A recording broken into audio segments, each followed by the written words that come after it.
Hey, good evening. Thanks for joining us on the Saturday Night Hockey Show. I'm David Valente and joined, as always, by Travis Aurednik. How you doing, Travis? Doing good, Dave. How are you?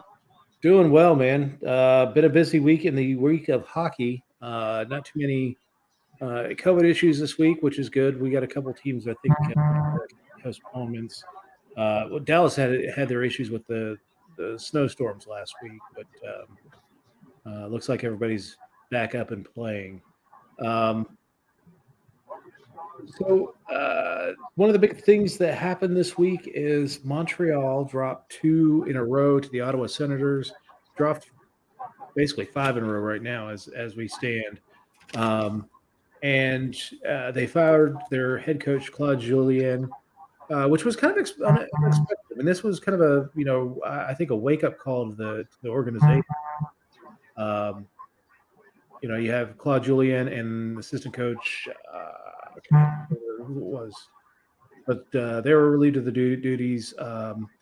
Ducharme is the new head coach there.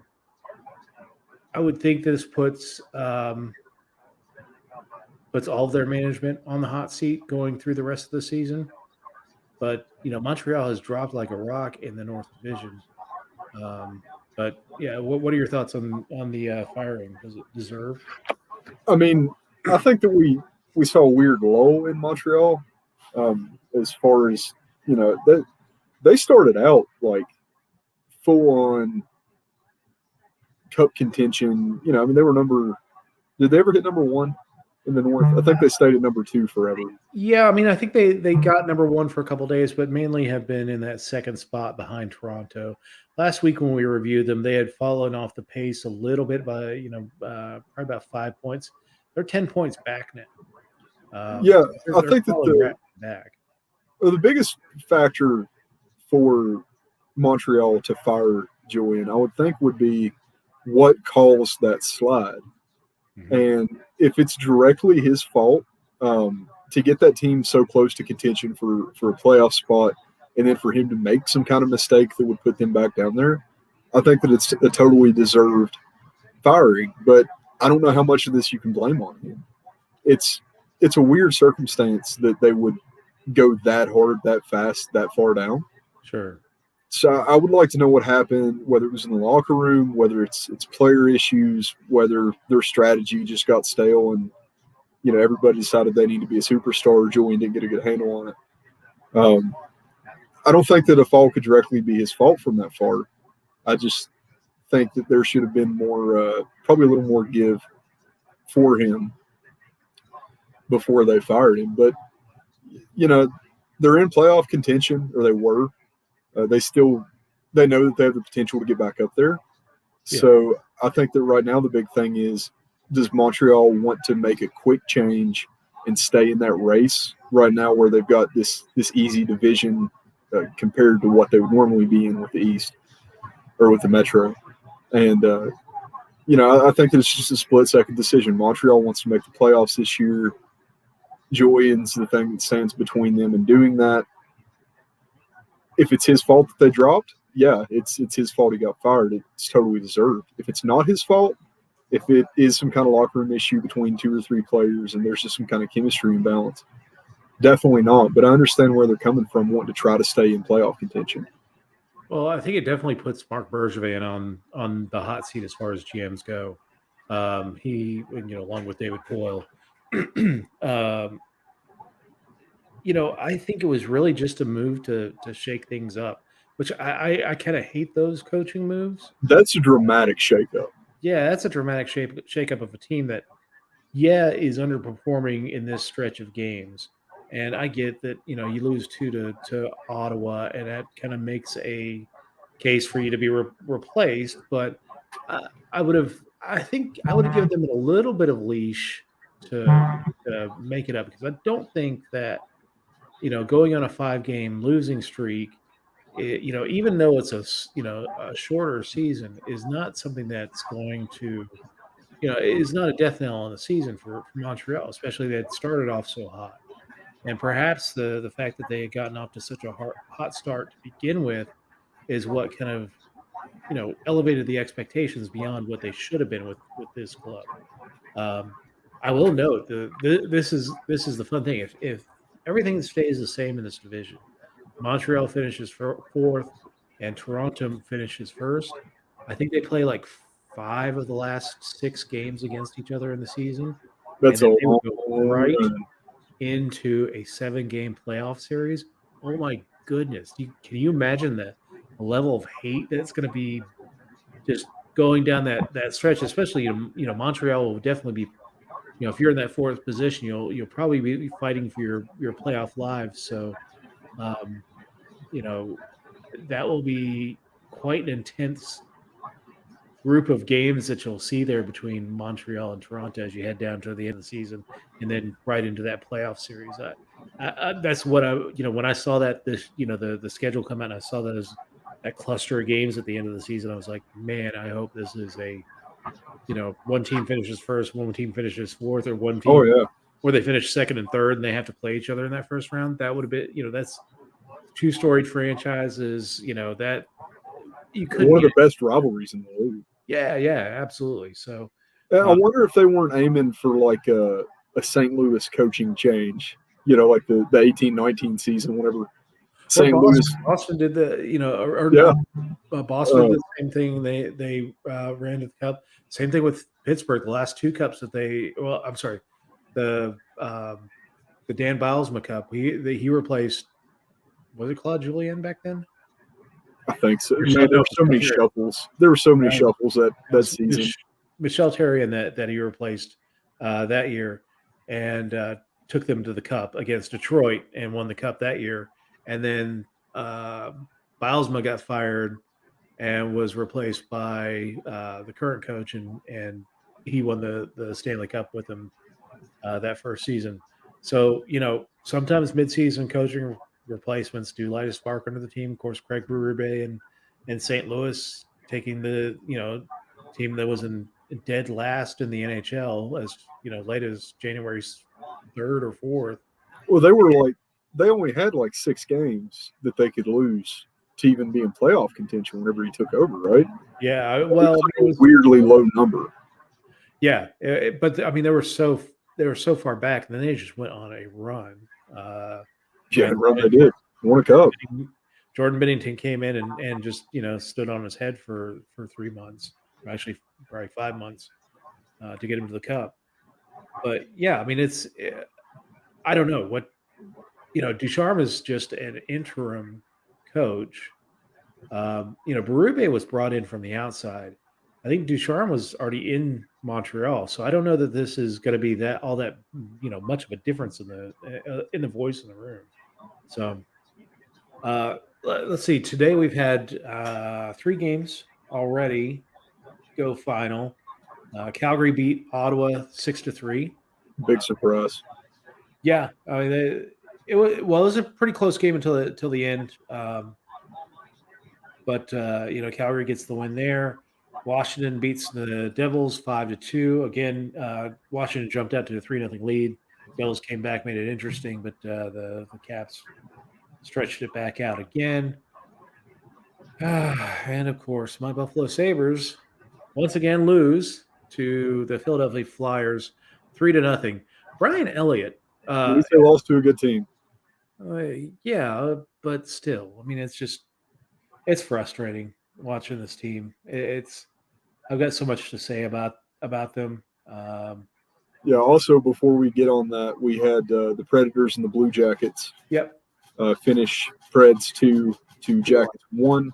Yep. The Jackets have fallen off dramatically. And also, today was the first time that the Chuck brothers have ever scored in the same game against each other. Yeah. So, congrats to Tantrum and Icy the Terrier. I don't know what to think about those boys, man. It's like if you split Brad Marchand in half and just sent him north, and he got raised by Pack of Wolves. an actual NHL player. So we got 4 games starting at 7:00 tonight. What game are you taking tonight? I have got Dallas and Tampa, which I think will probably be one of the most interesting matchups of the week. I hope so. Tampa's on a bit of a run. They blew through Carolina this week, 10-3, outscoring the Carolina Hurricanes in 3 different games. One of those games was shutout. There's Toronto Edmonton. That's a very interesting game. Surprisingly, the 2 top teams in the North Division. We'll be going over that in a moment. But the thing with that game tonight is that Austin Matthews is out. He has a wrist injury and will be day to day. So they're playing 3 games over this next week, and hopefully you'll get Matthews back in, because that's a fantastic matchup. In fact, let's hop into our review of the standings here. Now let's go into the North. So you see that Toronto is again leading. They've been solid all season. There's not much drop off from Toronto. Edmonton, though, is surprising. They've on a 5-game winning streak.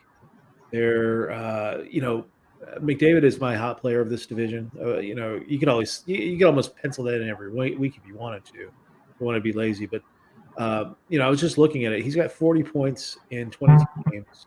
This guy's going to get 100 points in a season that's only 56 games long,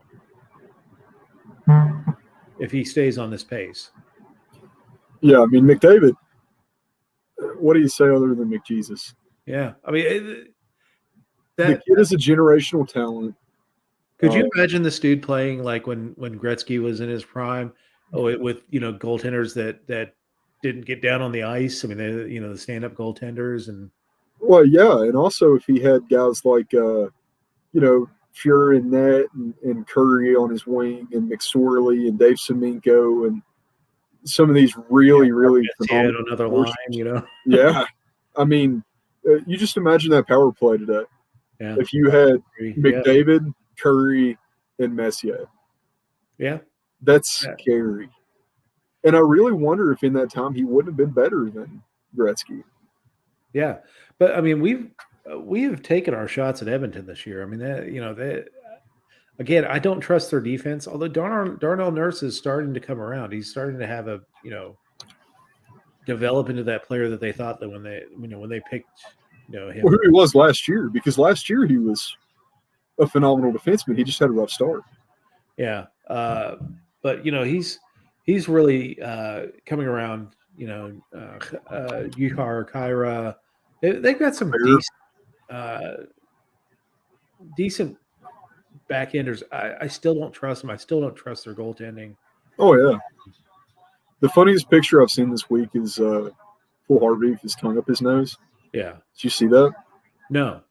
Yeah, no. Paul Harvey, man, he's just a weirdly built guy. He's got a very angular face. His face looks like a box, kind of. and he's just sitting on the bench, like leaned over like this, and his tongue is up his nose.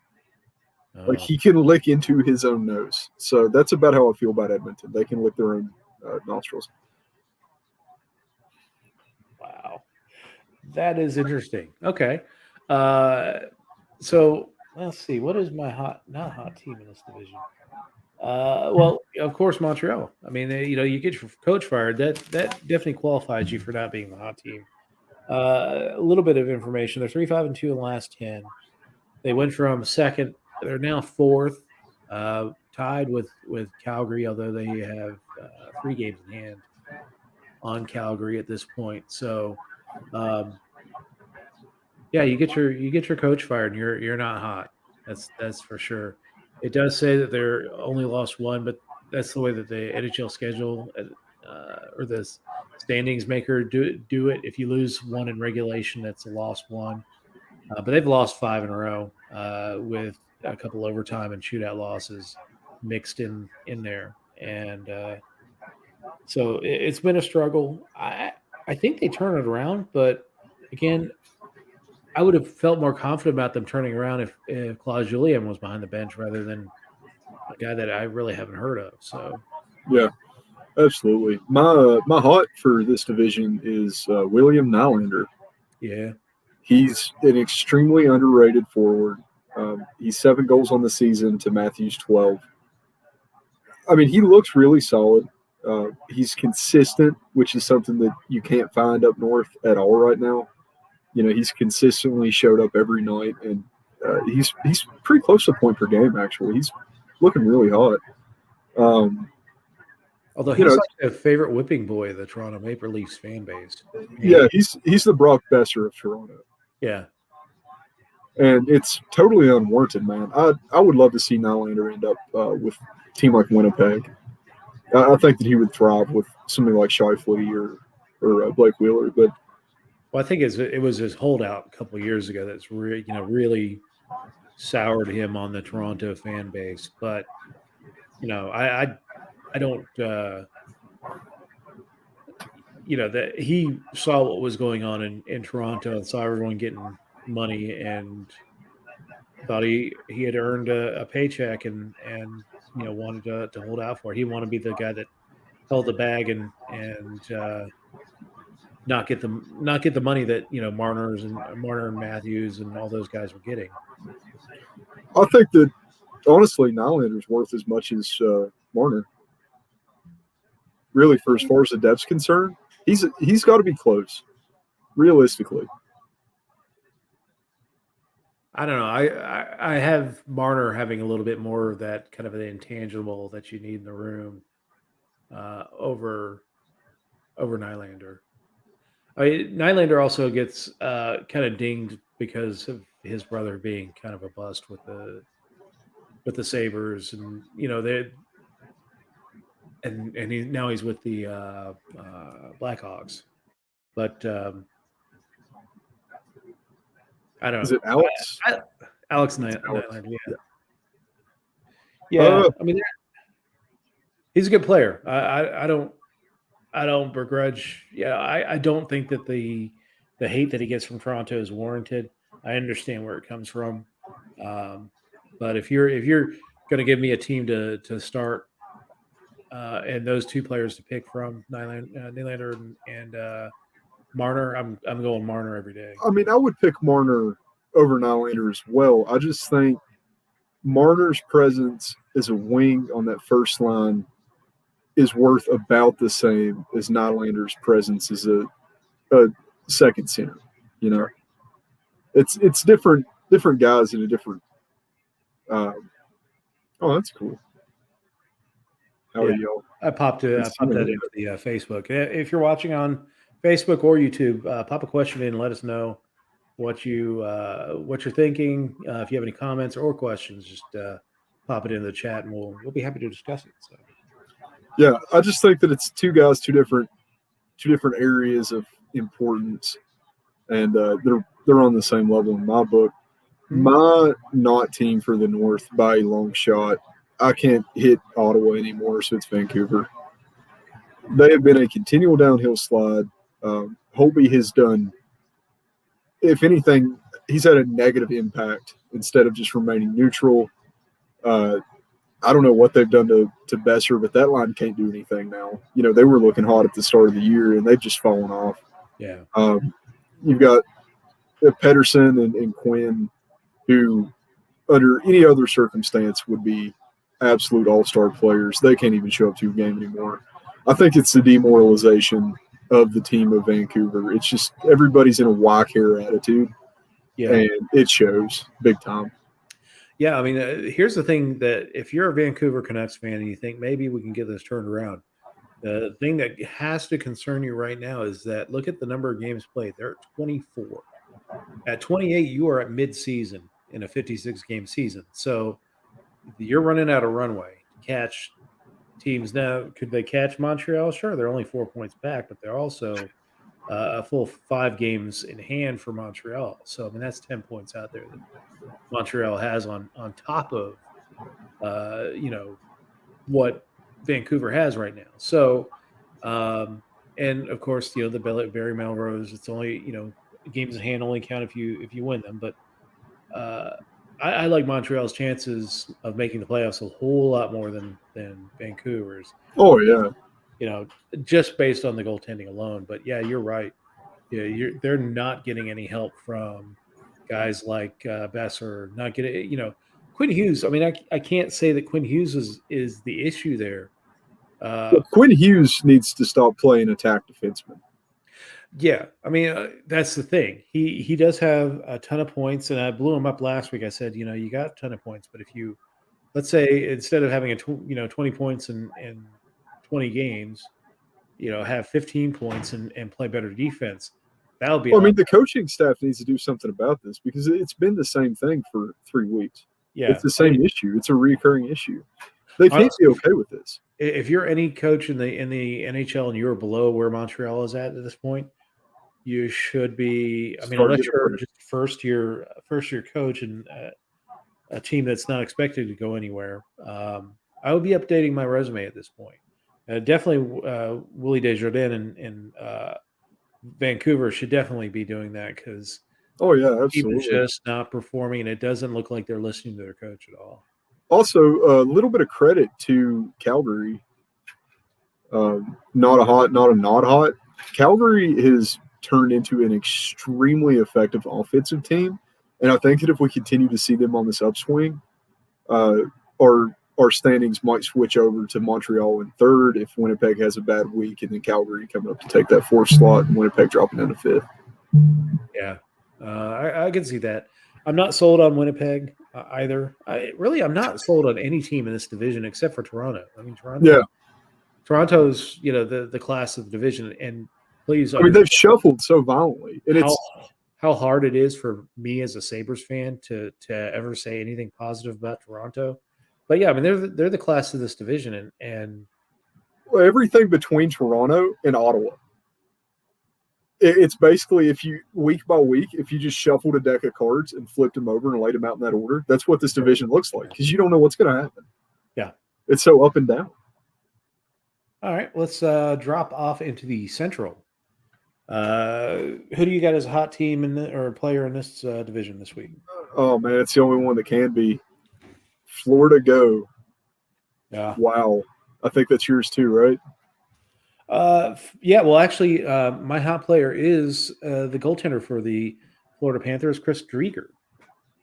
He, A name that I never thought that I would hear as a hot. well, this guy's found money for Florida because he started out in Ottawa, and he only got like a game each season. The previous 3 seasons before he came to Florida, he only got like one game where he would do backup, and he got into a game replacing like Craig Anderson. Um, this season he is 7-2-1. Now, I'm not saying that Bob Roski's done worse because Bob Roski's 6-2-1 on the season. But statistically speaking, Drieger's the hot goaltender right now. He's at .928 save percentage and a 2.18 goals against average versus Bob being at 897 save percentage and a 3.05 goals against average. The benefit for both of them is that their team is just playing lights out hockey right now. Yeah. Jonathan Huberdeau, Alexander Barkov, that entire team is just, you can't say, well, it was just a hot start. I mean, they're 19 games into the season and they are in first place, and they're And they're in the division with the Stanley Cup champion. Yeah. So look at it this way: the road to at least to the semifinals, in the getting through the Central Division is going to have to end up going through Florida.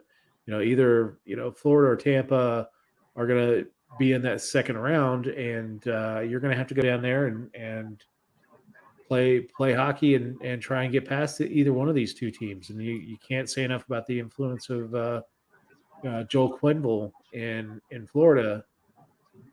He's really turned this team around. Well, my thing with Bob Roski is anything short of Dominic Hasek is hard to love for how much money he's making. Yeah, I mean that's hard. It's 10 million. I mean, there's not really a way to warrant. Bob Roski could come out and win like 40 out of 50 games, and I'd still go, well, the guy's making $10 million a year. Yeah, that's what he should be doing. Yeah. I mean, he could have 20 shutouts on the season, and I would still say that's what you get for $10 million. It's a $10 million performance. The only way he justifies that contract is if they win a Stanley Cup. That's the only way that I can see Bob Roski warranting his value, which I mean, Florida signed the line, so Yeah. you can't knock Bob that hard. The man's just making his money. I He's mean, on the same bus as everybody else. I just don't think that Florida was under the impression they were going to have somebody show up that could play. So you get what you can get. If you're late to the game, sometimes you got to pay a late fee, and maybe they do win the Stanley Cup, but it's not Bob that's the goaltender. It's Drieger. I mean, Drieger's there's a good chance that he could be the I think at this point he is the one guy right now. I mean, yeah, they're splitting time. It's pretty even right now. Drieger's Well, Bob's going to be Bob's going to be standing on the bench doing the Mike Richter with the equipment manager next to him. He's going to go, "Hey man, I taught him how to do that." You know what I mean? Exactly. Yeah. I mean, he could have got here without me. Yeah. But if Bob's not, let's say he gets in there and they lose a couple of games, I would not be surprised and Drieger remains this hot. I would not be surprised to see Drieger taking the balance of the game or, a majority of the games heading down the stretch. Now, of course, with the season being the way it is, you're going to have to play that backup no matter who it is, no matter how much you're paying him. You're going to have to play that backup. Yeah, man. But, Drieger's pretty young. He's only 26. Yeah. So if he maintains when goalies tend to get into their prime. Well, and it's interesting too, and like you were saying with Ottawa, I actually just pulled his stats up here. His career games played is 25. Yeah. So right now his career save percentage is .931. His goals against is 2.15. Now on the season he's played 10 games, so 15 less than his career. This dude is still at a .928 with a 2.18 goals against. Yeah. He's 7 for 2 on the season. Yep. Wins on losses. You can't really argue with that. No, and that's why he's my hot player. I think that Bob has benefited from Florida being a good scoring team. Drieger has won games. When Drieger's performing right now to an all-star. Yeah. He's top 10 in the league. Yeah. Is he not number one with a .931? No. It's sure not Carey Price. No. We forgot to mention his meltdown. Jeez. Yeah, while you're looking that up, I'll go ahead and do my knot. Right now, my knot is the ever-failing, quickly falling blue star of love, Columbus. Where did they go? What is going on in Columbus? This is embarrassing because I'm from a state that's attached to Ohio.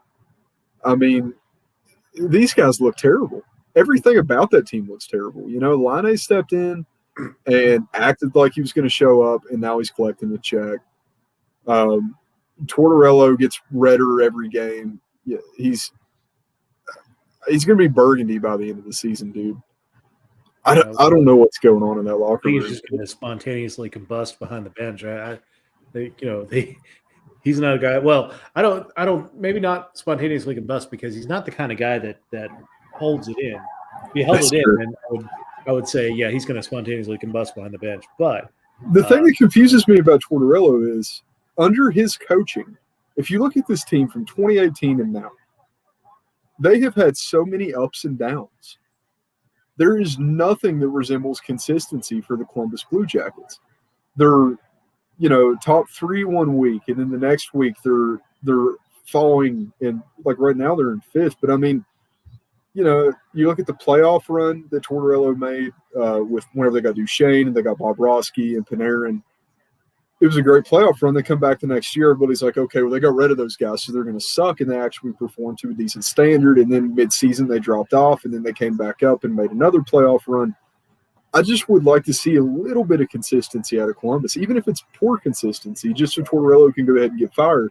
It's almost like every time they mention getting rid of Tortorella, the team performs to a higher standard again. And then once it heats off, they just fall back down. Yeah, exactly. So Drieger is not tops in save percentage. Of the starters, actually, we bagged on him, and we didn't think it was going to last. But Mike Smith, he's got 7 games, 6 wins, no losses, 9.44 save percentage, and a 1.73 goals against average. Marc Andre Fleury is at 9.42 and a That I can see. 1.5 goals against average. Mike Smith's the top goaltender in the league right now. Yeah. Laurent Brossoit with Winnipeg, the backup, he's got 9.35. I don't count anybody in Winnipeg but Hellbug. Vasilevsky, 9.935. Vasilevsky's so good that we just forget he exists. Well, I think he gets overlooked because he's on such a good team, and No, that's true. That's been consistently good for a few years. So I think people tend to overlook him just because of that. Actually, one of your backups, well, he's only played 2 games. Aiden Hill. Aiden Hill, we're retaining right now as a pawn to send to Seattle. That's why we have Aiden Hill. I would hope they would take Ronta, but I would hope they would take Ronta. I would love for them to take Ronta. That sounds fantastic. But for them to take Jeff Skinner for that, we'll get to that in a moment. We're gonna spend 20 minutes on Dave's Buffalo rant. Oh God, we'll call it the bathroom break. Yeah, but no, Drieger. They got it listed as 13th, but they also have like a couple of guys that are, have only played in 1 game. Have Yeah, I'm not counting that. So he's close to the top 10, and but yeah, I mean he's going to be. I think he's going to be one of the guys that carry this team into the playoffs. Now, being relatively new, I don't know that I don't know how he's going to perform once the playoffs start. That's a whole different beast for teams. And the 2 times that Florida has gotten in the playoffs semi recently, they've really underperformed. So we'll see. All those rats on the ice, man. I loved that, man. Back in '96 when they had that deep run to the Stanley Cup playoffs. Do you know the story behind that?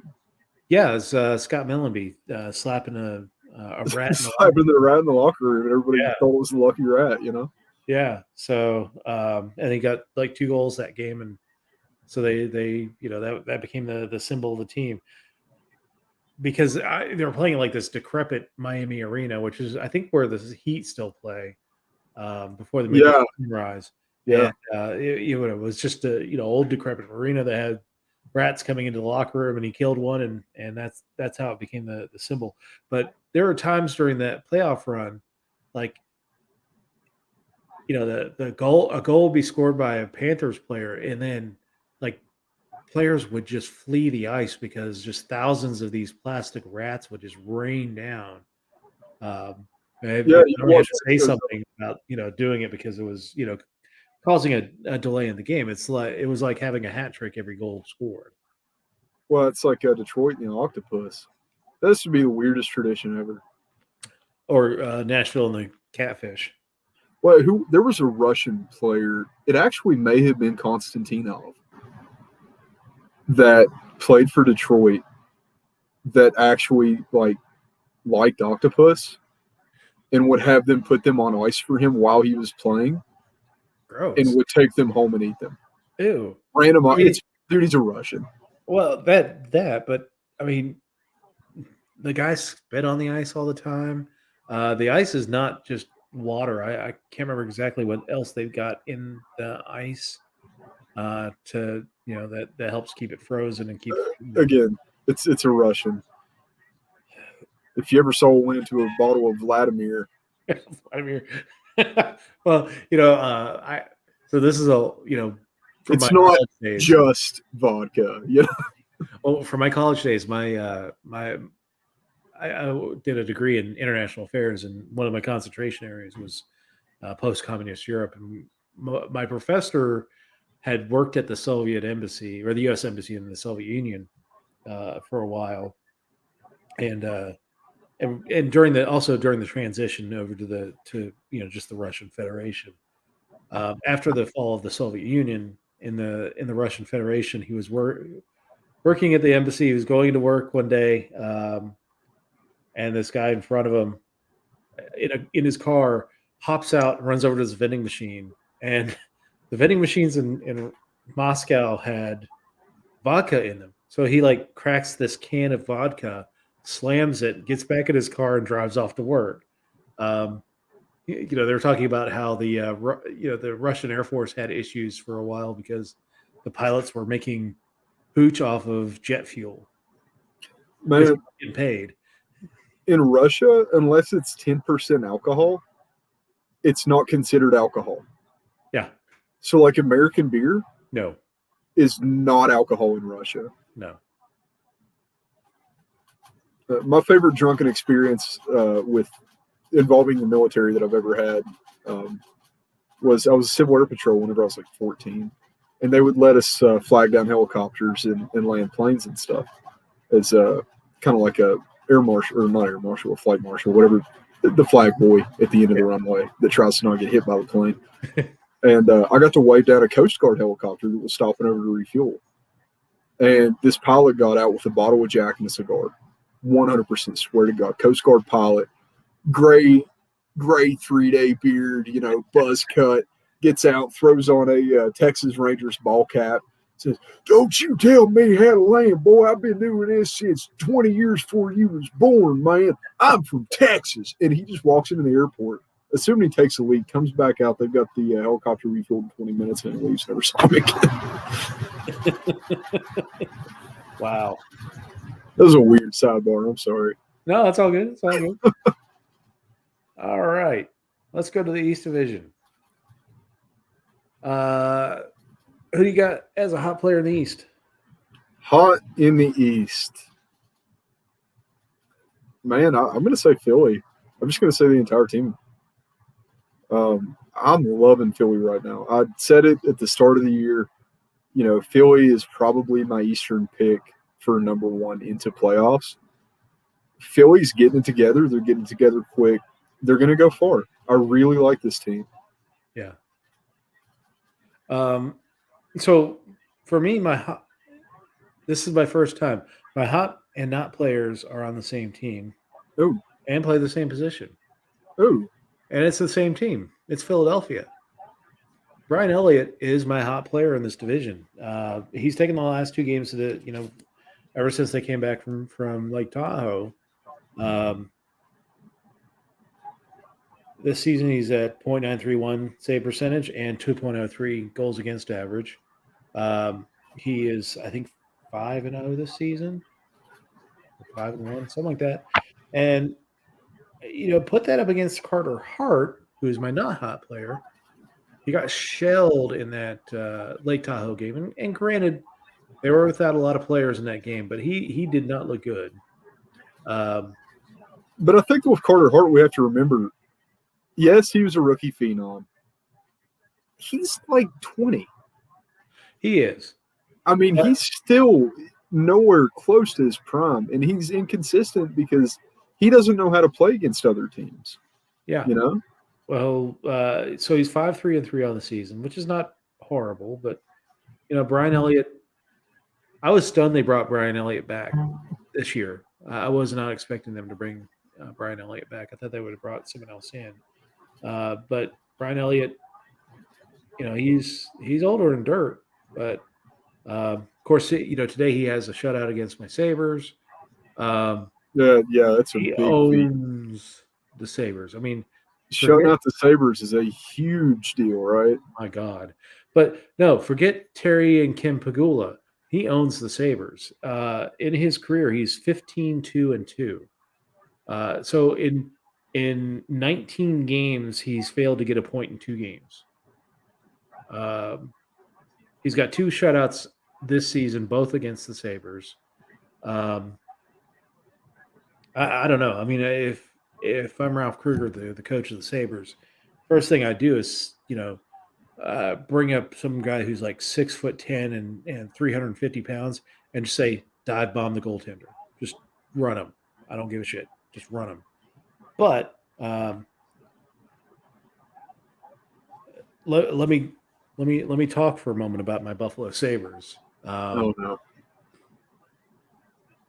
You know, when Terry Pegula bought the team, he was famous for, at the opening press conference for saying, from this day forward, the Sabres' sole reason for existence is to win a Stanley Cup.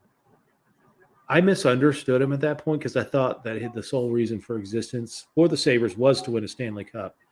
Apparently, the sole reason for the existence of the Buffalo Sabres is for them to change jerseys every year and sell a bunch of jerseys to people.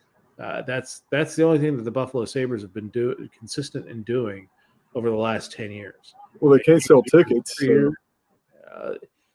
That's the amazing thing.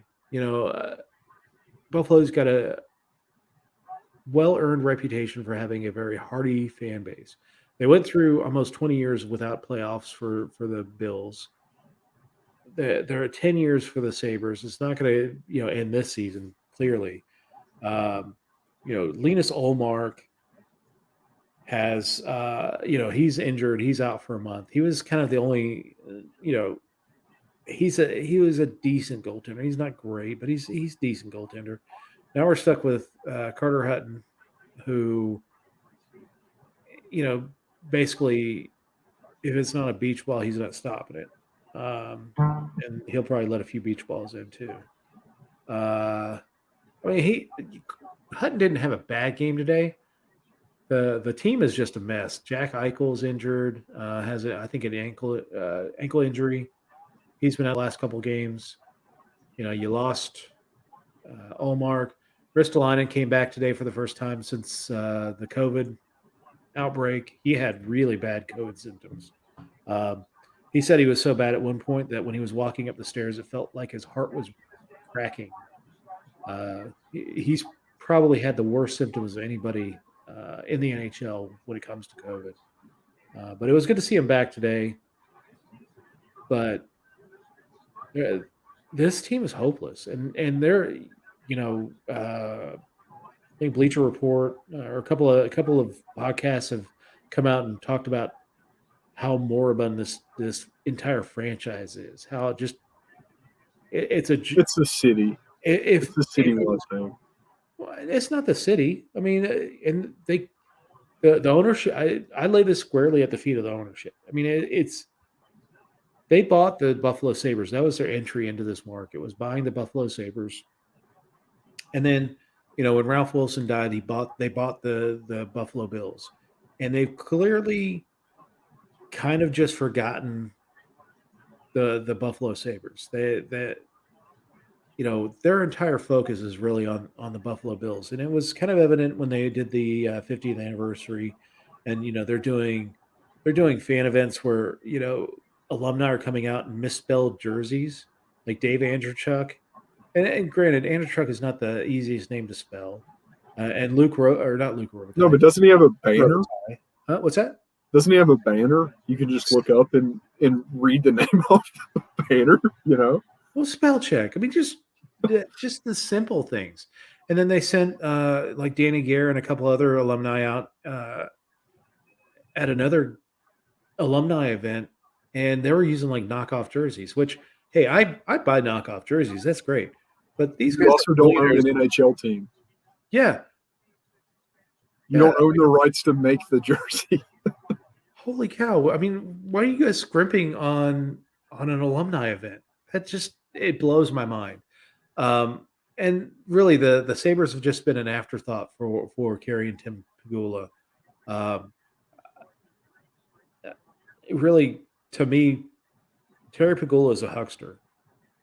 I mean, he came in, promising Stanley Cup.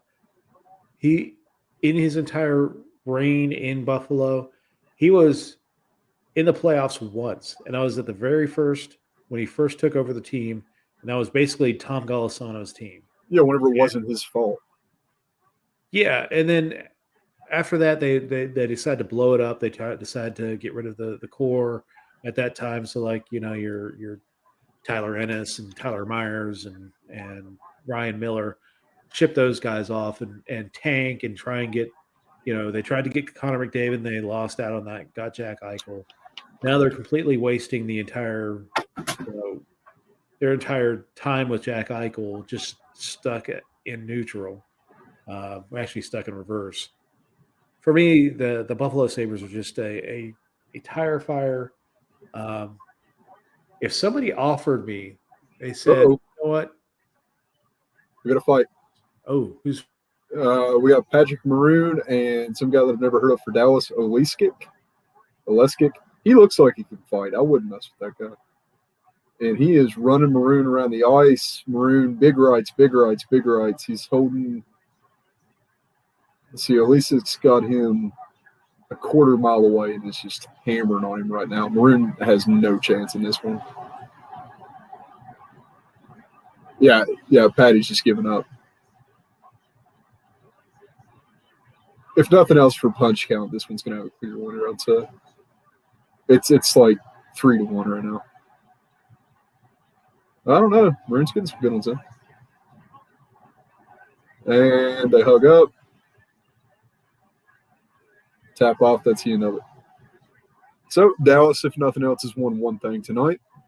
Good job to, I think that's Oleksiak. I've never even seen this guy.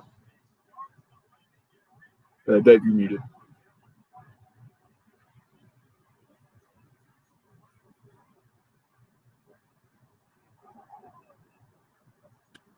there we go. Fixed it. Welcome back. Yeah, no, so Dallas has won something today. Congrats, Dallas. So that's Jamie Alexiak. That's Alexiak, okay. Yeah, he's called the Big Rig. I mean, he's like 6 foot. I thought the Patrick Maroon 9 or something like that. So we just had a rig-on-rig battle. Yeah, that Maroon versus Alexiak is a heavyweight battle. The game that I'm watching is the Florida Panthers game. They're all over Carolina at this point. It's like 5-0 right now, but it's still a 0-0 game. I do know Alexiak, but I had never seen his name spelled. I'd never actually looked at his jersey. Do you ever have that happen? You've heard of a guy a million times, and then like Paul Harvey. Dude, it wasn't until like 3 days ago I was like, I put it together that it was the same guy. That's a Finnish name, and that's like it's 17 unnecessary characters and 3 that make sense. Exactly. I apologize to people of Finland, but yeah, that's learn to spell, guys. Come on, this is America.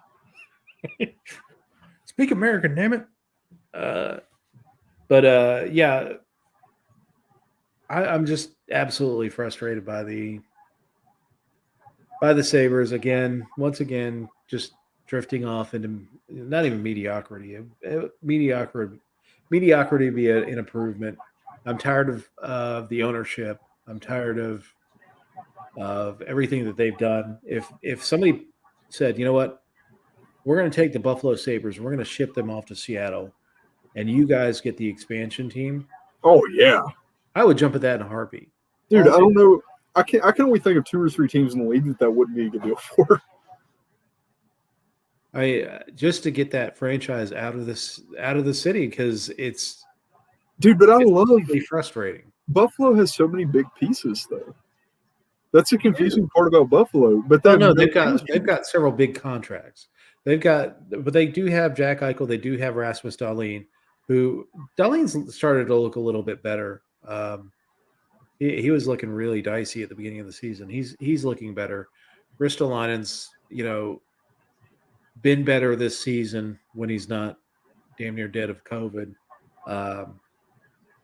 But they've got contracts. They've got, a ton of money wrapped up in Kyle Okposo. They've got a ton of money wrapped up in Jeff Skinner, who's, been a healthy scratch twice this week. For some reason, I'm under the impression that you don't like Jeff Skinner. Oh, no. I wouldn't mind Jeff Skinner if he was a $4 million player. No, if he was just present and not taking up a quarter of the cap. Yeah, I mean, You just know what I mean? ridiculous amount of cap space. Um, when we got him from Carolina, it was a steal. I mean, And just I was that upset about it. Whenever you guys got Skinner, because Carolina's my secondary team, you guys got Skinner. I liked Skinner. well, we got him for a song, and we gave up like a draft pick and Cliff Poo. Yeah, it's a Cliff re-signing. Poo is in the whoever Cleveland's was that Colorado now? No, Colorado's Colorado Eagles. I can't even remember who. Maybe they're Columbus's farm team. I think it is. Yeah, Yeah. So they're the Cyclone, maybe Cleveland Cleveland Monsters, Monsters. Cleveland Steamers. Oh, it was Cincinnati. It's the Stingers. Cleveland was No, the Mariners. Steamers. Cleveland Steamers. My not hot in the East is a surprising one. It's Boston. Yeah, they came back from Tahoe, and They came back from Tahoe and forgot how to play. It's almost like they missed the slushy ice. This is weird, dude. Boston, for as good as they are, is tanking themselves so quickly that I think that we're going to see a Montreal effect here. I think that Boston's going to be fifth by 2 weeks from now. I'm not ready to throw the towel in on them yet. There's still a lot of talent in that team. One thing I will say is the goaltending's not. Yeah. The one question I saw this week is David Pastrnak the most marketable player in the NHL now? Yes. That interview after the Tahoe game, where he's talking about They were Barbie. playing Barbie Girl, and I had to come out to talk to you, and I miss Barbie Girl, and then he gets a hat trick. Yeah, I mean, you can't act like that unless you can back it up, and there is not a way in hockey to back it up better than a hat trick. Props to Pasta, man. That was sick. Pasta's my favorite interview.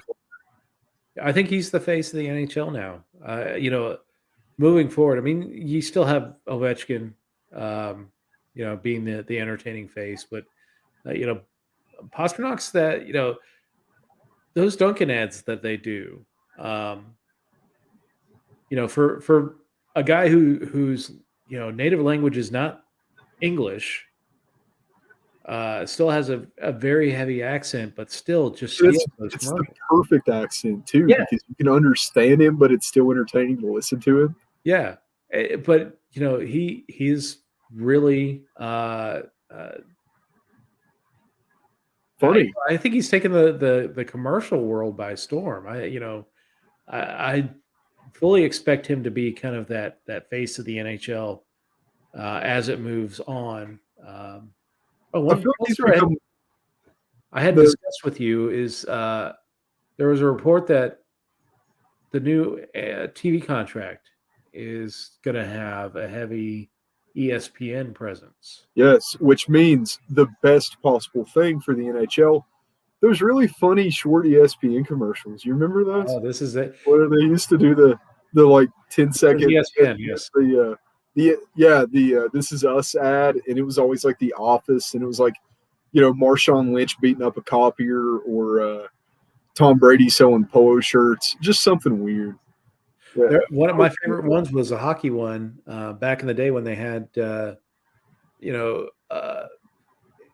had Barry Melrose walking into the studio, and this guy's coming to deliver packages, and they're like, "Hey, let me see some ID." And it's Rob Ray saying, "Hey, man, you got ID?" And he's like, "No, I my hands are full." He's got the packages. He's like, "I need to see some ID." And he's like beating the hell out of him. And Barry Melrose walks by and he's like, "Oh, hey, coach."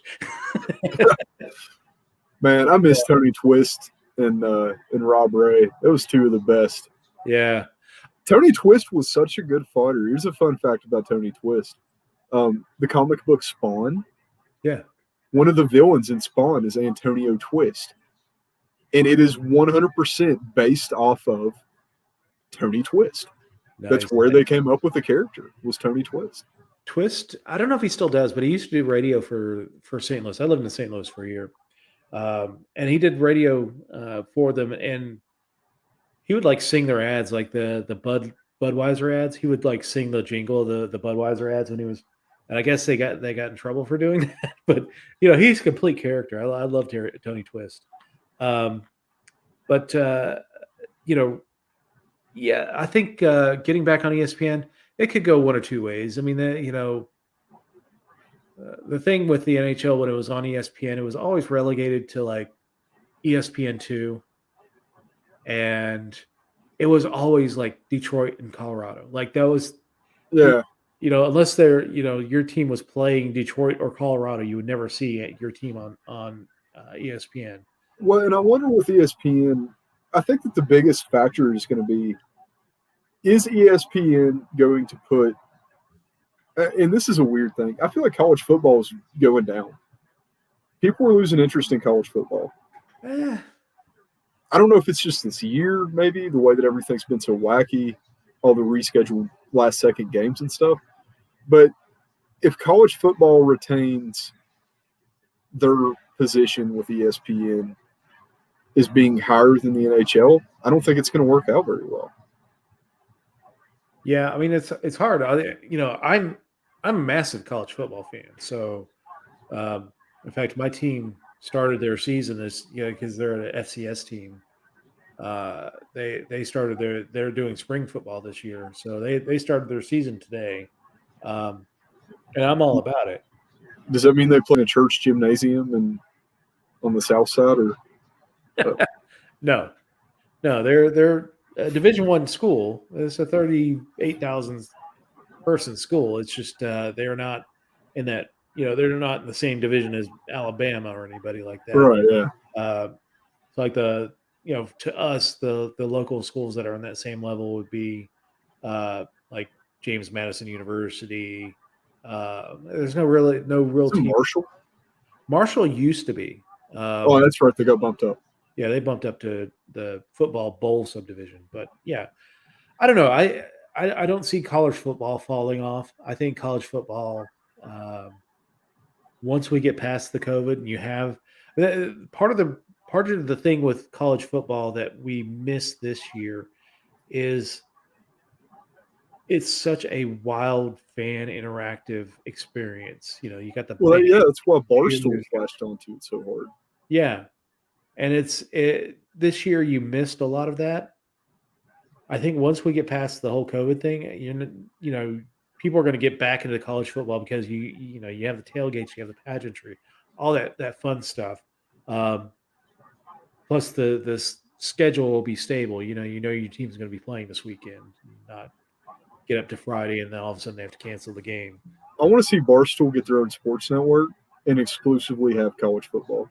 I think that would be the best thing ever. I love Barstool, man. I'm a Stooley, hardcore Stooley. For me, I would love to see for a while the English Premier League did something where you could go. You had I think it was called Fan Zone or something like that. We got to go for Tampa. Tampa. You could have a fan for the one team and a fan for the other team, and they did the commentary on the game. And you could do it as an XL. I call it XL. It's kind of how Sirius XM does their XL channels, where you can curse and all that stuff, and just let two fans of a team go verbally at it during the game. I think would be a complete ratings winner in the U.S. Oh yeah, absolutely. I remember when the Premier League did that. It was the funniest thing ever, man, listening to some of those accents, and they get really excited. Oh, yeah, you get like a hard understand the word. Cockney accent versus a, Welsh accent, and, a team from Wales is playing in the game, Cardiff City or something like that. Yeah, it was, at some points unintelligible, but, you knew they were cursing. Man, my favorite one was Crystal Palace whenever they play. Oh, yeah?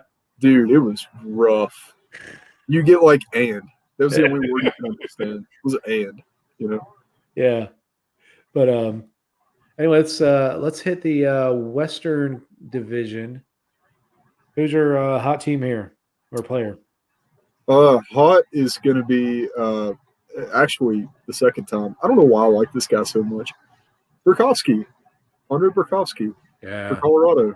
He put up 2 the other night against my beloved Arizona Coyotes, both of which were very, very clean, very, well shot goals. They weren't just slops that we couldn't stop. They were actual quality goals on us. I really like that, man. I really like Burakovsky. Yeah. Burakovsky's good. And again, it's just a completely stacked team. So if Burakovsky's not getting you, it's Ranton. If it's not Ranton, it's McKinnon. Landeskog. Yeah, I mean, just top to bottom, that team is tough. But I mean, you look at the standings and look at this entire division. Even the bottom feeders here. San Jose and Anaheim are only 5 points out of playoffs. Yeah, it's the weirdest thing in the world to me that Colorado and Los Angeles are tied on points. Yeah, and it's not like, I mean, because I know Colorado had the issues with COVID and they lost games there, but they're only have 2 games. They're only 2 games behind. Yeah, they only have 2 games in hand on LA. LA has been a complete surprise. They were my hot team last week. This week, I'm actually flipping because my not hot team last week was Minnesota, and it was because I viewed them as a paper tiger. Now, a lot of the concerns I had last week are still there. They've only played of the top teams. They've only played Colorado in that division.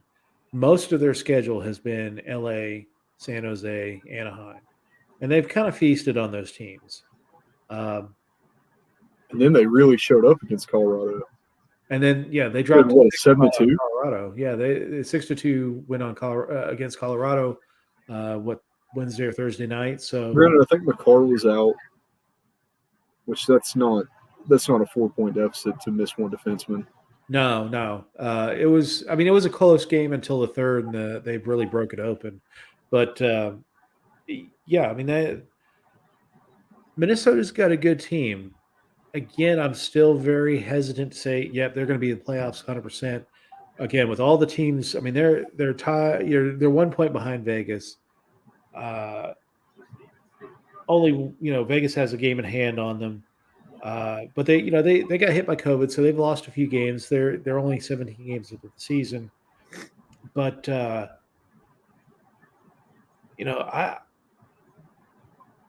once they start playing more consistently against your Colorados, your Vegases,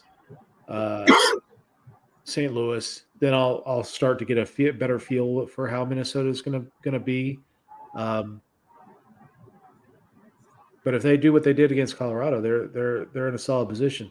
Oh yeah, Kaprizov, man, this kid's running away with the. And he's not really a kid. I mean, they drafted him like 5 years ago, but he simmered in the KHL, refused to come over for a few years, and they finally able to drag him over. But he's got he leads rookie scoring by like 4 or 5 points, 16 points on the season, 5 goals, 11 assists. Yeah, they're very skilled. He does a lot of unassisted, walk it in and let it go.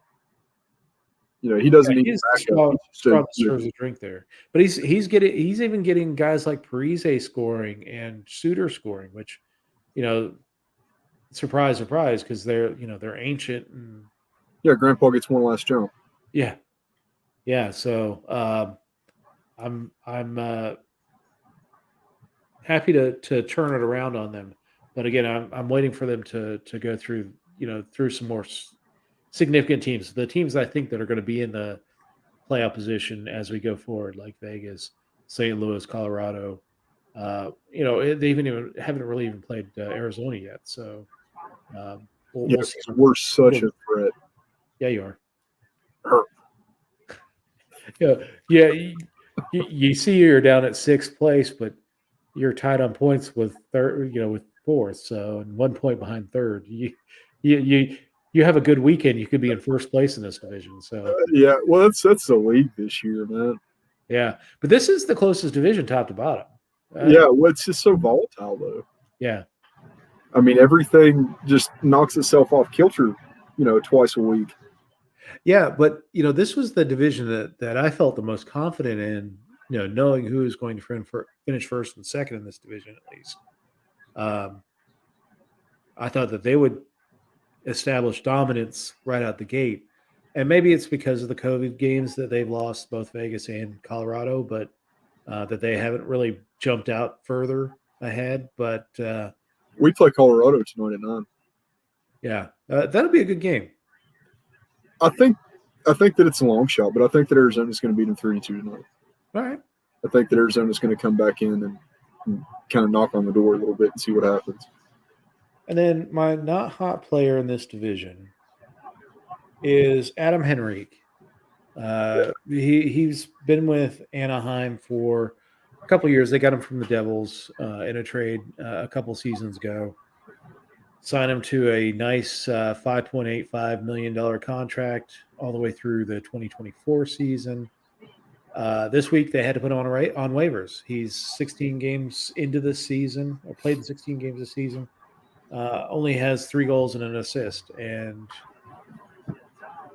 they put him on waivers. They brought up their bread and butter rookie guy, Trevor Zegras. I'm really excited to see how he performs moving forward. But he's solid, man. Yeah, he almost tied the game the other night against Arizona in his debut. So. Well, he got one on us. That was his grand opener. Was a goal on Arizona. So okay, good for him. We got a power play goal. Carolina just scored. Surprise, surprise. Well, they've had a good run in the last few minutes. Dougie Hamilton, and how old is this guy? Why do you keep calling yourself Dougie? You're not 12, man. Well, it's because whenever you're at PNC Arena and he scores, they play "Teach Me How to Dougie." And that's his claim to fame. So you can't really give up on that. That's a franchise thing. Still, they're going to retire his. You're a grown damn man. They're going to retire his jersey to "Teach Me How to Dougie." It's what they're going to play as they're raising it in the rafters. Everybody else gets the Canadian anthem. Dougie gets "Teach me how to Dougie, Dougie, teach me how to." My not for this division by far is Erik Karlsson. Hey. What a waste of time, space, and money. Jesus Christ, put down the hairbrush, play the game. Yeah, cut your hair, hippie. Yeah, man. Yeah. I want to like Karlsson. I did like Karlsson. I loved Karlsson with Ottawa. Now he's just become so irrelevant. The guy's got 4 assists on the year. Yeah. 4 assists out of 17 games. That's it. Oh, he's well, I mean, he's not as bad as Skinner. And even his career plus minus is minus 50. I mean, he's been on some rough teams, though. Yeah, well, he played for Ottawa for a decade. Yeah. He's only 30. Yeah, I think whenever he got hurt coming out of Ottawa, and they let him play the rest of that season in San Jose when they traded him. I think he did way more damage to his knee, and it was beyond what can be repaired. Who was it that hit him? Somebody hit him like slew foot and just sent him flying. Slew foot, is that Sidney Crosby or Marchand? Oh no, somebody got him for slew foot. Oh, it was a bigger guy. It looked like Scott Stevens came out of retirement for one more hit. Yeah, I mean it's hard for me to see Erik Karlsson coming back and being a meaningful player. No, he's going to maintain his irrelevance forever. Which that's bad at 30, but and I'm not going to compare him to Bobby Orr, but these guys. If you get a significant enough knee injury, that could be it. Yeah, definitely. For elite level defenseman, yeah. Karlsson was an elite level defenseman for the longest time. Yes. Well, especially with Ottawa. He was the only decent thing to come out of Ottawa for 6 years. Yeah. The big story this week for me is the Panarin situation. Yeah. That's a weird What? one. So, Yeah. a little background on this: Artemi Panarin is a critic of Vladimir Putin. He's a supporter of Alexei Navalny, who's a opposition leader in Russia. Navalny had been arrested by the Putin regime, put on trial, and is currently serving time in a penal colony in Russia. At You mean various points, Gulag? Gulag, yeah. At various points, Putin has been very outward about the fact that they've tried to kill him before, and they poisoned him last year at some point, almost killed him. Navalny came back, and at the moment he touches down in Russia, he's thrown in jail. So Yeah. causes a bunch of protests, and Panarin announces his support for Navalny and condemns Putin. And this week there was a report that Panarin had been involved in a physical altercation with a under 18, 16. 16-year-old woman in a Yeah, bar he was 18. while he was 18 in Russia. Yeah. So, uh, The most interesting thing about this is I have not heard a single person, not one person, say that this sounds realistic. Usually, whenever something like this happens, you always have that one guy that's, oh, well, yeah, he definitely did it. He comes off like, dude, everybody on the Rangers, everybody that played with him on the Blue Jackets, everybody that played with him on Chicago has basically came out and said, this is not Panarin. Like, there's no way. yeah, it has all the hallmarks, and the people that even the people that reported it have said that this seems more of a political hit by the Putin administration. They were hoping the NHL would look into it and it would negatively Yeah, ruin his career. Yeah, because cancel culture. yeah, it roughly is. I mean, if you get a credible accusation, that's the thing. It wasn't a credible accusation without like some serious corroborating evidence, like there was a police report filed or there was, video in the bar of this happening. Right. Uh, without that, without even the victim, bring the victim forward saying, yes, he struck me in the face in the bar. Okay, now we've got some corroborating evidence where you can actually go ahead and do an investigation. Without that, it's a complete hit. That's all it looks like. It's so confusing though that out of everyone now, I would think that whenever all the political stuff was going on, they'd want to do this instead of like just Putin wakes up one day, he's like, I'm bored, I'm going to pick on Artemi Panarin. The most interesting fact that I've got about Putin, how tall is Putin? Oh, I don't know. You're going to believe this. 5'6". I can see that. He's definitely got a little bit of Napoleon complex. Complex, yeah. Just a weird fact about Putin, because you watch him on TV and stuff. Like whenever he was skating with the KHL, whenever he scored 47 goals on the best goaltender in the world, because he's Vladimir Putin, they said that he had risers in his skates that tall, and that's why he was skating funny. To try to make him look taller on skates. The dude wears platform shoes like Tom Cruise, Yeah. Putin's a wild dude. And you know what? If I'm Artemi Panarin, I'm thankful that it was just a fake news story that came out about me and not, getting poisoned by some Novichok poisoning. It could go, when you get on Vladimir Putin's bad side, there's a lot of people end up dead. So yeah. That's what happens when you put a former KGB spook in power. So the dude definitely doesn't mind the hits. No. He writes one every week. Yeah. So this week we got 3 games between Edmonton and Toronto.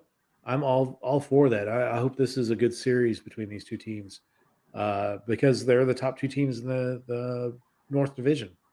And it's going to be fun to watch Calgary and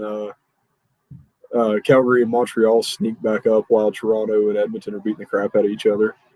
Or does Toronto completely assert its dominance and drop Edmonton back to reality? I think that's going to depend on Matthews' presence and whether or not he's on the ice. Yeah. It's very seldom that you see a team that has a player that means as much to the team as Matthews means to Toronto. Unless it's McDavid and Well, I mean, you do have a few guys but you also have a few guys that you would think would be that way, and they aren't. Like Kucherov on Tampa, they've been fine without Kucherov. Yeah. Tampa hasn't struggled at all. Colorado without McKinnon. Boston without Osternaut. Yeah. But I feel like Toronto is a 100% led by Matthews team. No, we'll see tonight. Let's take a look at the scoreboard. We also have the Winter Classic or the Melty Classic. The Lake Tahoe disaster. So here's the thing I'm going to say about next time they do this outdoor game. I love that they did it in a very scenic area. Beautiful. But next year, do digital ads. Don't load the ice up with a bunch of ads, because that was where they were having the issues. Is that sun would hit the ice. Bleed. It was 27 degrees outside, so it was plenty cold enough to maintain the ice at that level. When you have direct sunlight on it, it's still going to melt a little bit. But the problem was those dark ads they had under the ice were reflecting the light, so it was melting the ice from both sides. And so if they've got a way to put those digital ads on the ice now, so that you can, well, they even had pay off your corporate sponsors and all that stuff, and then you can also have all that area outside the rink that you can put those big corporate ads if you need to do that. Well, the blue line had Geico ads that were digital. It's just the rest of them weren't. So it's like they had it, they just didn't have enough of it. Yeah, and they can do it. I mean, they can put a big, beautiful ad at the center ice. Heck, they could actually sell several ads. I mean, I know that Geico ad changed to a couple different things during the game, so you could actually enhance your revenue by having two different big center ice ads in the for that game. Or three, one for each period. One for each period, yeah. And then again, outside the arena, you could put it. You can have those things. They have the digital ads on the glass now for the game. So there's plenty of places to put ads, and then keep the integrity of the ice where you don't have it just mush. I mean, it was amazing that nobody got injured in that game, that first period. Oh yeah, and it stopped the puck on a dime.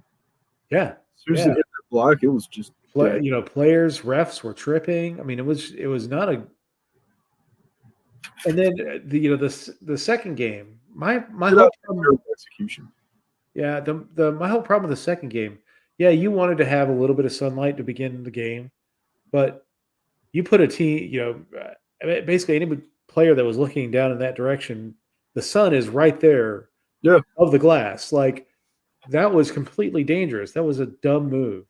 Either wait till the sun goes down, then you start the game, right? Because you got solar table, so when the sun's going down, so you can drop the puck right at sundown. You still have enough light to be able to see the beautiful scenery, but you're not putting any players in danger. I mean, you talk about a major goalie disadvantage. Yeah. Even with Boston, I was watching Boston, Philadelphia, and they gave a goalie angle for Boston from Boston's end. Yeah. And it blinded me for a second. And I'm not even there. I'm watching it on the TV. Yeah, exactly. So, I can't imagine. I think was it Halak that got the start? I think it was. Yeah. Dude, I couldn't. What do you do? You just stand in front of the net and hope that it hits you in the chest? I mean, I don't understand. Yeah, I mean, and he had a couple goals scored on him in that first period, and then he shut it down the rest of the game. So that would be hilarious if they just had a coin toss for who gets the better side. You know what I mean? Who gets to see the puck this time? They do have a situation like if you're playing an outdoor game and there's like significant wind, they will stop the third period at the 10-minute. They have a hard stop at 10 minutes, and they flip the ice so that each team skates against the wind for an equal amount of time. They could have easily done that, but again, they could have waited 20 minutes and let that sun go down and not have to worry about that. Because once it goes down, what's that? or play the game whenever the sun's above them. That happens at noon, like every day.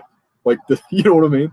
It's just Well, see, they didn't want to get rid of the ad. Well, it was hard to get rid of the ads once you got the ice down. It would have taken a long time to get those ads off. Melt it down, pull the ads off, then put the ice back down. They wouldn't have been able to do that in the weekend. But that was a beautiful goal for Palat. It's still 1-0 over here.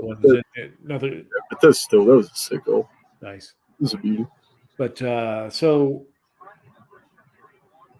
what else do I have for the week? I think that's pretty much it that we went over. Yep, I think we got pretty much everything. Let me go over the scores. We got Islanders are leading in their game 1-0 over the Penguins. Try to get the goal scorer for you. Goal was scored by Brock Nelson from Wallstrom and Leddy. Leddy's been a good pickup for me on one of my fantasy teams. I can't remember which one I got him on. Right now we have the Maple Leafs up 2-0. Yeah, 2-0. We got goals from Mitch Marner and Nylander. So we talked about Nylander and Marner, and on cue they tally for the Maple Leafs. Nylander's goal was for Marner. And so I guess Marner right now is 2 to Nylander's 1. Yeah, and then Marner's goal is from Tavares and Thornton. So 2-0 there. Maybe they're going to expose Mike Smith.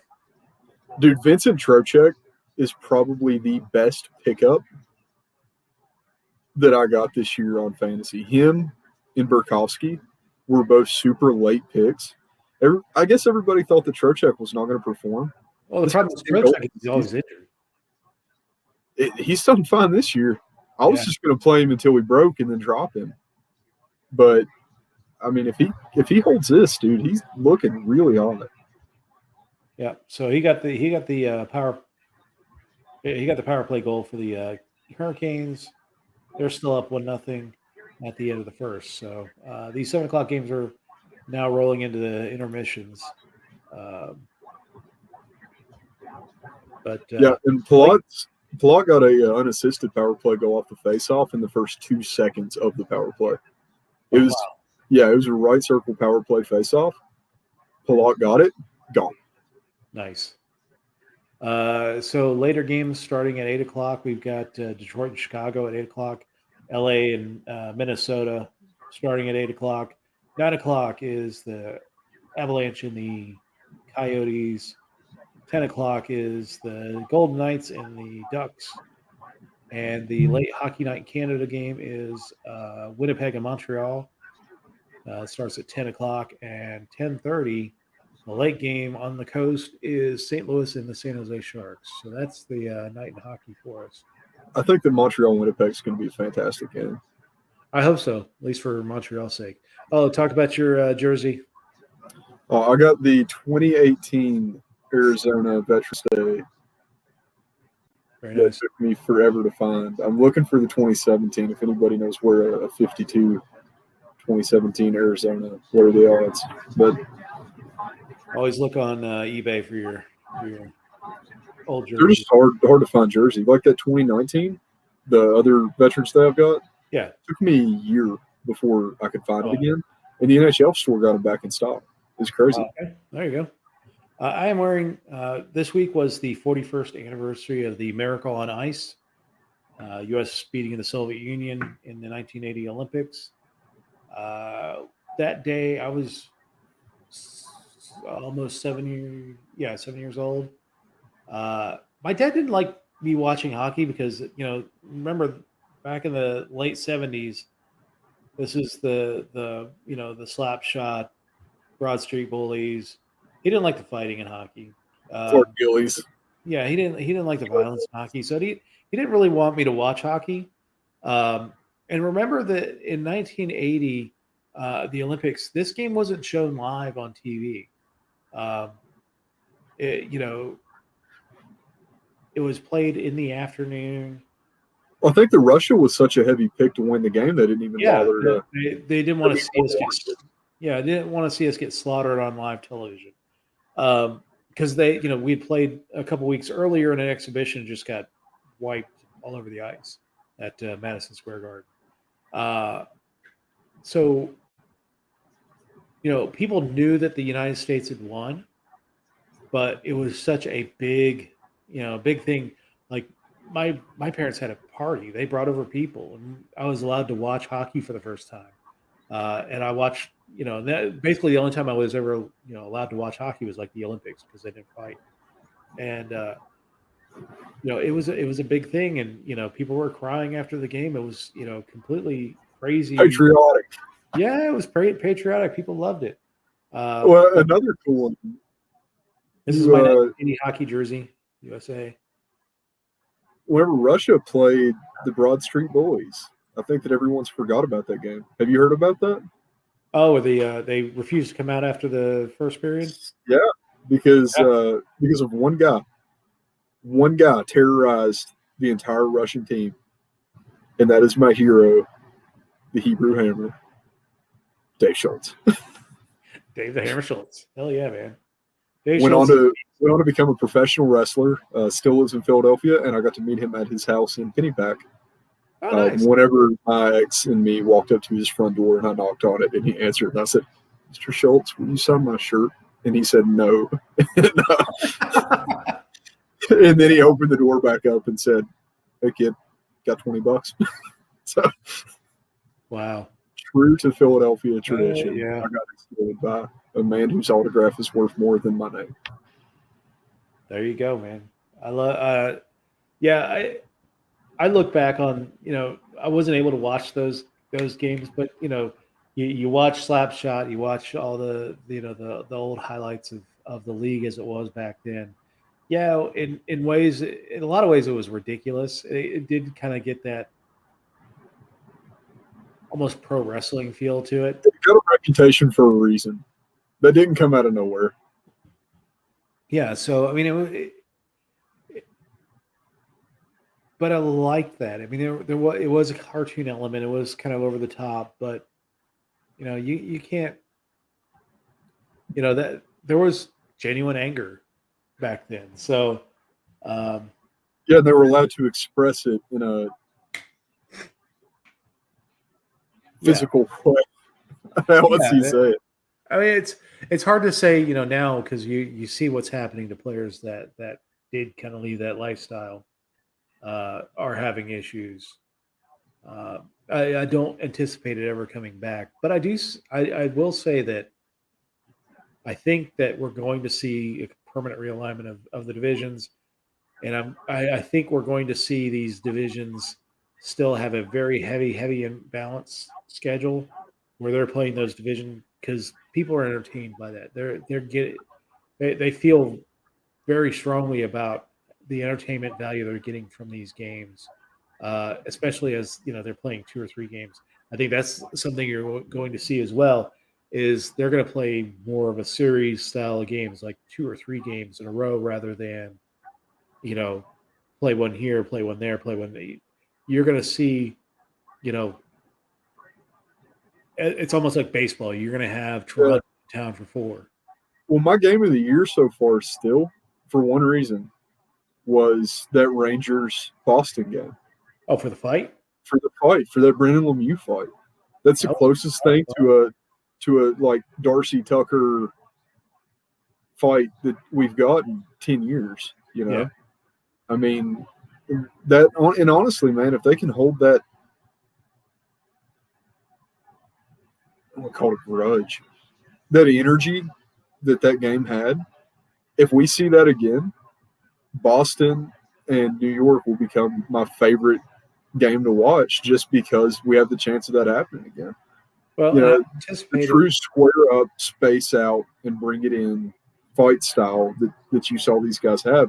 And it's more entertaining, and I can't believe I'm saying this, but like that fight, that true squared up hockey fight style is more entertaining to me than the Probert Domi, let's see how in close we can get those tight little jabs. And I mean, it was more of a boxing match than it was a hockey fight. And I have no quarrel with that because it was entertaining as all get.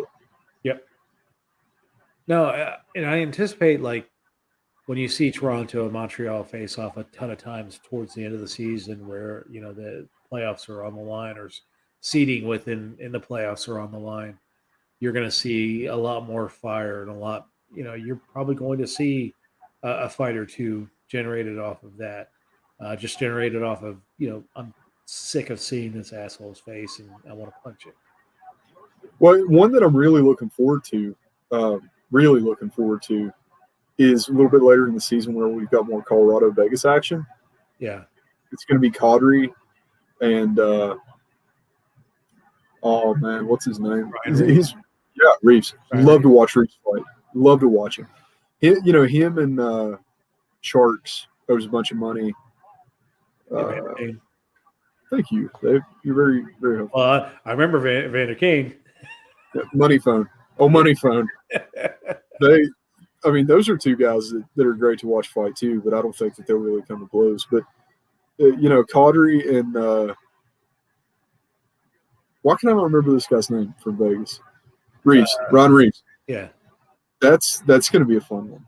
I really look forward to seeing those guys get at it. Because it has to happen. That's two guys for reputation that has to happen. Kane is, he's not the most massive hulking person, but he's probably the best pound for pound puncher in the NHL. I remember when I saw him draw, one punch Matt Cook, and the entire league loved Vander Kane that day. Dude, as far as actual, and this sounds crazy, especially because I'm not really fond of the guy, Tom Wilson. Tom Wilson's the best fist in the league. Yeah, although Alex Ovechkin gave him Ovechkin was Svechnikov. Yeah, I knew where I was going. Wow. And I love Svech too, which is it hurt me to watch it, but at the same time I was like, oh. Yeah, I was doing the World Star, man. Yeah, that was a massive shot. And you're like, oh. Is he okay so we can watch it again, or do we need to feel bad? All right, man. You got anything else for the week? I think that pretty well wraps us up. Always a pleasure, Dave. Always good to be here. Always a good time. All right, man. Well, thank you to everyone who joined us this evening. And, thanks, guys. We will talk to you again next week. If you're on Facebook, give us a share and a like. If you're on YouTube, smash that thumbs up button. Give us a like and a subscribe. Or just say hi. Or just say hi. Yeah, absolutely. We love to talk to people and interact. So, but thanks to everybody who joined us, and we'll talk to you again next week. Take care, everyone.